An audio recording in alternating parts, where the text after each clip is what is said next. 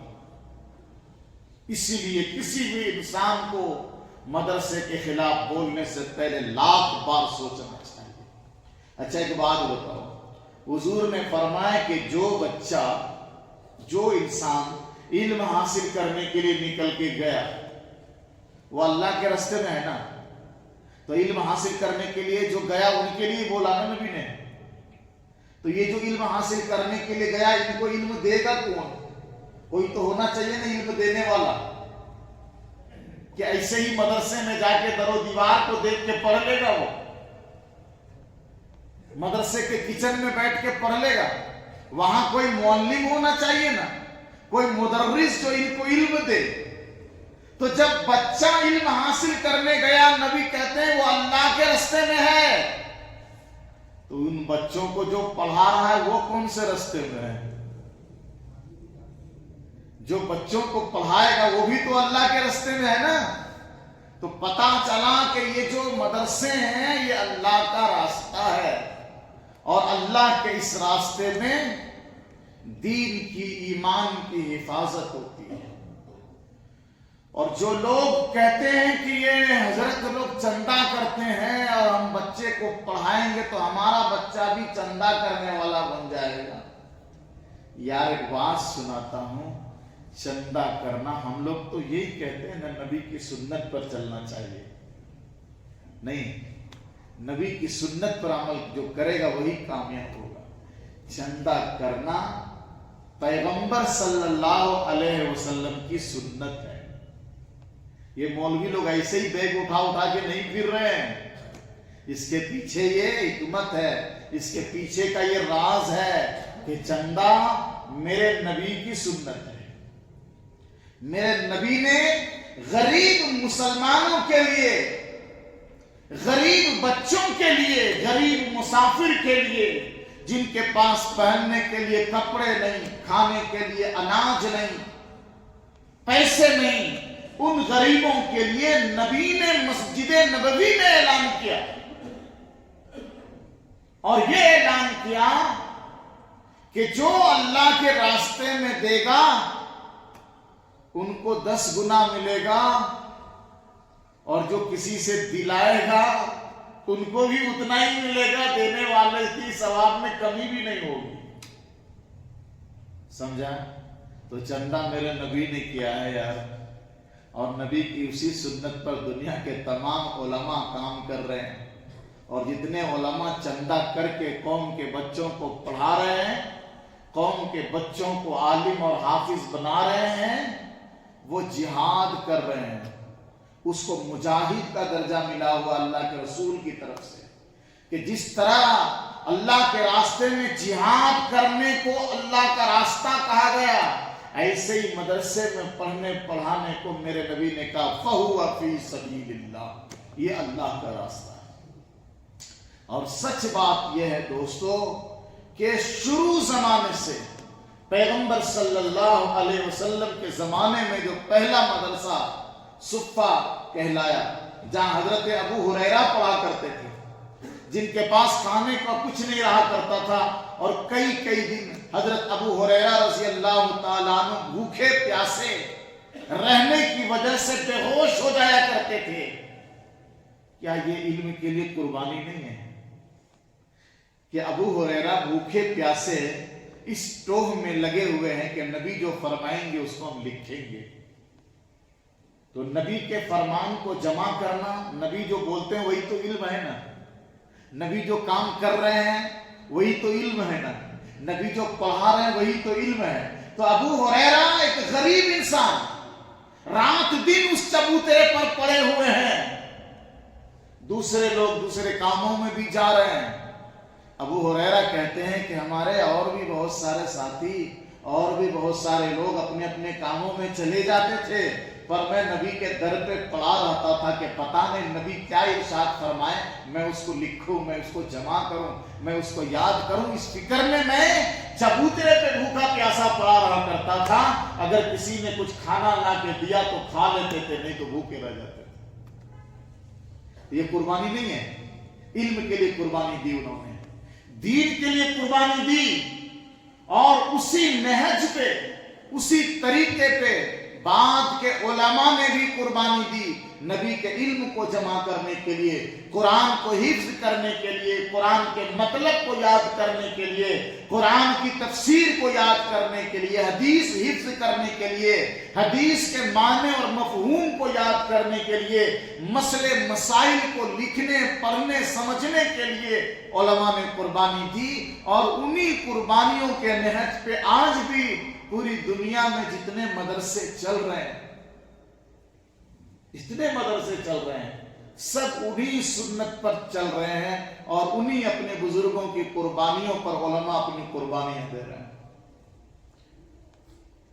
تو سرکار دو عالم صلی اللہ علیہ وسلم نے جو علم چھوڑا ہے، یہ ایک بہت بڑی چیز تھی کہ علم جو ہے، میں نے کہا بادشاہوں کے بادشاہ کی صفت ہے۔ کس کی صفت ہے؟ بادشاہوں کے بادشاہ یعنی اللہ کی صفت ہے۔ وہ صفت اللہ نے سب سے زیادہ اپنے آخری پیغمبر حضرت محمد مصطفیٰ کو عطا کیا، حضور کو۔ اللہ کے بعد حضور کے پاس جتنا علم تھا، پوری دنیا انسانیت میں اتنا علم اللہ کے بعد کسی اور کو نہیں تھا جتنا علم میرے پیغمبر صلی اللہ علیہ وسلم کو اللہ نے عطا کیا تھا۔ علم اتنا عطا کیا، علم اتنا عطا کیا، سنو غور سے سنو، کتنا پیارا نقطہ ہے کہ علم اللہ نے پیغمبر کو اتنا عطا کیا، اتنا عطا کیا کہ اللہ کے بعد نبی کے علاوہ کسی کے پاس اتنا علم نہیں ہے۔ اور جب حضور اس دنیا سے تشریف لے گئے تو نبی کا فرمان ہے، الانبیاء لا یعرس دینارا ولا درہما۔ جب انبیاء اس دنیا سے جاتے ہیں، نہ تو دینار چھوڑتے ہیں نہ درہم چھوڑتے ہیں، ان کے پاس کچھ ہے ہی نہیں، مال نہیں ہے، دولت نہیں ہے۔ پیغمبر اس دنیا سے جاتے ہیں تو کچھ نہیں چھوڑتے ہیں، اس لیے کہ کچھ ہے ہی نہیں ان کے پاس، پھر چھوڑ کے کیا جا رہے ہیں؟ وَلَٰكِنْ يُعَرِّسُ عِلْمًا، علم چھوڑ کر جاتے ہیں۔ اور حضور اس کے بعد کہتے ہیں العلماء ورثۃ الانبیاء، اس چھوڑے ہوئے علم کے وارث علماء بن جاتے ہیں۔ تو علم اتنا دیا، مال کچھ بھی نہیں دیا۔ جب جا رہے ہیں پیغمبر تو کچھ بھی چھوڑ کے نہیں جا رہے ہیں، ان کے وارث کے لیے کچھ ہے ہی نہیں، علم چھوڑ کے جا رہے ہیں۔ تو پتا چلا کہ اب نبی کے پاس جو علم تھا وہ علم علماء کے لیے چھوڑ کے جا رہے ہیں، علماء ان کے وارث بن گئے۔ تو یہ ایک بڑی قیمتی چیز جو تھی اللہ کی صفت نبی کو عطا فرمایا، اور وہ علم جو اللہ کی صفت نبی کو ملی، نبی کے بعد علماء کو مل گئی۔ یہ انتخاب، چناؤ اللہ کی طرف سے ہوا، علماء بن گئے، ورنہ سارے لوگ عالم نہیں بنتے۔ جس کو اللہ شریعت کے علم کے لیے پسند کرتا ہے، قرآن کے علم کے لیے پسند کرتا ہے، اس کو اللہ یہ دولت دیتا ہے، سب کو نہیں دیتا ہے۔ اس لیے ہمارے جو بڑے علماء ہیں، ہم جیسے چھوٹے علماء کو سمجھاتے ہیں کہ دنیا کی ہر چیز جو ضرورت کی چیزیں ہیں، اللہ سب کو ضرورت کے مطابق دیتا ہے، لیکن زیادہ اگر نہیں دیا ہے تو کبھی مایوس نہ ہونا، کبھی نا امیدی کے الفاظ نہ بولنا، کیونکہ دنیا کی سب سے بڑی نعمت یعنی علم کی دولت تم کو اللہ نے عطا کر دی ہے، علم عطا کر دیا ہے۔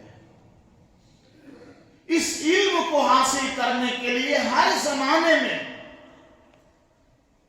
اس علم کو حاصل کرنے کے لیے ہر دور میں علماء میں اور مدرسے میں پڑھنے والے بچوں نے جو قربانیاں دی ہیں، ایک دو نمونہ صرف بتاتا ہوں بڑے علماء کی، بڑے بزرگوں کی۔ بچوں کی قربانی تو آپ کو سمجھ میں اس وقت آئے گی جب آپ کسی مدرسے میں 2-4 دن جا کے ٹھہریں اور وہاں کے نظم و انتظام کو، نظام الاوقات کو دیکھیے کہ بچے کس ٹائم سے اٹھتے ہیں اور کس ٹائم سے وہ پڑھنا شروع کرتے ہیں اور کس ٹائم تک پڑھتے ہیں، بیچ میں ان کو کتنا ٹائم ملتا ہے، کھانے کا کیا نظم ہے، ان کے پہننے کے لیے ان کے پاس کتنے کپڑے ہیں، سونے کے لیے ان کے پاس کتنا اچھا بچھونا ہے، یہ سب دیکھ لو گے تو سمجھ میں آ جائے گا کہ یہ بچے کتنی بڑی قربانیاں دے کر شریعت کا علم حاصل کر رہے ہیں۔ اللہ تعالیٰ اس دنیا کے مالداروں کے دل میں مدرسے میں پڑھنے والے بچوں کی فکر ڈال دے۔ یہ اللہ کے رسول کے مہمان ہیں میرے دوستو۔ ہر مدرسے میں پڑھنے والا بچہ اللہ کے رسول کا، اللہ کے پیغمبر کا مہمان ہے۔ اگر ہم نے اللہ کے پیغمبر کے مہمانوں سے محبت نہیں کی، میں سمجھتا ہوں کہ ایمان میں کہیں نہ کہیں کچھ کمی ضرور ہے۔